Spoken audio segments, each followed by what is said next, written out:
So hello friends, so in this video I am going to give you little bit introduction about the Fibroadenoma breast, and also I am going to discuss main about the microscopic features of the Fibroadenoma breast, and also I am going to tell you what are the two types of patterns found in the microscopic features of the Fibroadenoma breast. So stay tuned. So friends, in the introduction, you should remember that this Fibroadenoma breast is the most common tumor of breast. First thing. Now here that this occurs mostly between 15 to 30 years of ages. So the most common age for this Fibroadenoma breast to occur is between 15 to 30 years of age. So these are the only main basic points for the introduction of the Fibroadenoma breast. And also you should know that on the basis of the microscopic features of the Fibroadenoma breast, there are two patterns, intracanalicular pattern and the second one is the pericanalicular pattern. And in my next part, that is in the histopathology part of a Fibroadenoma breast, I am going to discuss both these patterns in details. So let's. So friends, as you already know that in the microscopic features of Fibroadenoma breast, there are two types of patterns. The first one is the intracanalicular pattern and the second one is the pericanalicular pattern. So I am going to discuss both these microscopic patterns of Fibroadenoma breast in details. So friends, so see that, so this is the histopathology or the microscopic feature of the Fibroadenoma breast. So in this Fibroadenoma breast or in this intracanalicular pattern, so here you can see that, so these are some of the epithelial cells, and all these epithelial cells that they have joined together to form a compressed structures. So you can see that all these are the compressed structures which are formed due to the joining or the combination of this epithelial cells, and these compressed structures are the compressed ducts. So the first unique thing that you have observed is that the compressed duct is found in the intracanalicular pattern. And the next thing, see that surrounding surrounding all the compressed ducts, you can see the collagenic stroma is there, and in the Fibroadenoma of breast, that this collagenic stroma portion has increased, so therefore abundant collagenic stroma. So here you can, and the next thing you have observed is an abundant collagenic stroma. So here what are unique things that you should know in this intracanalicular pattern of the Fibroadenoma breast? The first one is that the compressed duct, and the second one is the abundant collagenic stroma. Now I am going to explain that is why that is compressed ducts, or that is why ducts in the intracanalicular pattern, that is they are compressed, not in the normal size. Why? See.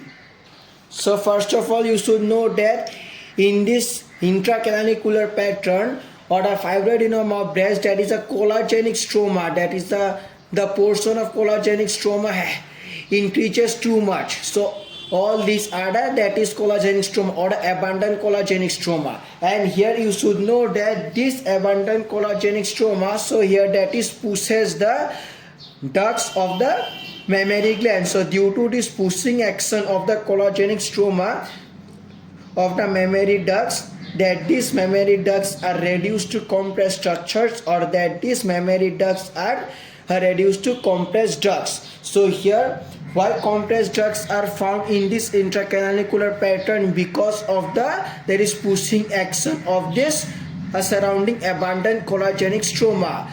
So therefore that is compressed ducts found in the intracanalicular pattern of the Fibroadenoma breast. So this is the main reason. So finally at the last, what are that is two unique things that you have to remember in this intracanalicular pattern? The first one is that a compressed duct, and the second one is that is abundant collagenic stroma, and this abundant collagenic stroma, so here that is pushes the duct, so here due to which that is pushes the duct, so due to which compressed ducts are found. So these are the main things. So see what I've written. So the microscopic features is that there is abundant collagenic stroma around all the compressed ducts. So this is the first one, and the second one is that a compressed ducts are seen, that is compressed ducts. And why compressed ducts are seen? Once again, because of this pushing action of the abundant collagenic stroma. So this is the main portion of the intracanalicular pattern of the fibroadenoma of breast. So now I am going to explain about the next pattern, that is the pericanalicular pattern of the fibroadenoma breast. So now, so again see that, so in this pericanalicular pattern also, that is some of the unique things that you have to remember. The first thing is that so here collagenic stroma. So here see that the collagenic stroma, here also the portion or the concentration of collagenic stroma is more than the normal, or in case of non-cancer state. So here that is a collagenic stroma. So here also is a collagenic stroma portion has increased. So this is the first thing. And the next thing also you can see that so here patent, or here that is more dilated. So here ducts found in this pericanalicular pattern. Now also I am going to explain that is why these patent ducts, or that is more dilated ducts found in the case of pericanalicular pattern of the fibroadenoma of breast. So see that, so as you already know that in this pericanalicular pattern also there is abundant collagenic stroma found, and this abundant collagenic stroma, so here that is surrounds the ducts of the mammary gland.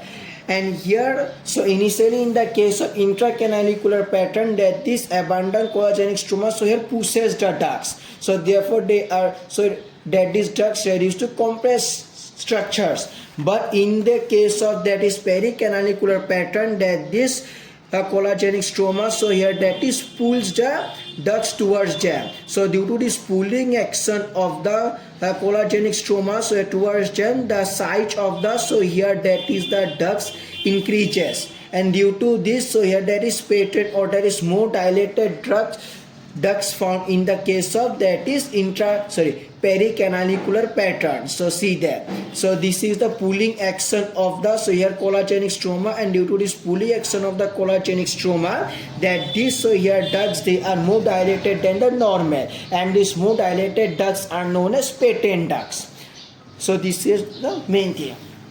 So what are the unique things that you have to remember in the case of pericanalicular pattern? So here that is the patent duct. So here found in this pericanalicular pattern, and these patent ducts are more dilated than the normal ducts found in the breast or in the mammary gland. So this is the first thing. And the second thing is that so here collagenic stroma is more than the normal, or simply you can say that the abundant collagenic stroma. Now here again you should remember that is why is patent duct or more dilated ducts found, because that is, so here that is abundant collagenic stroma which is found, that is abundant collagenic stroma, so here pushes the ducts towards them, and due to this the size of the ducts increases, and this is a formation of patent ducts. So these are the unique things that you have to remember about the pericanalicular pattern.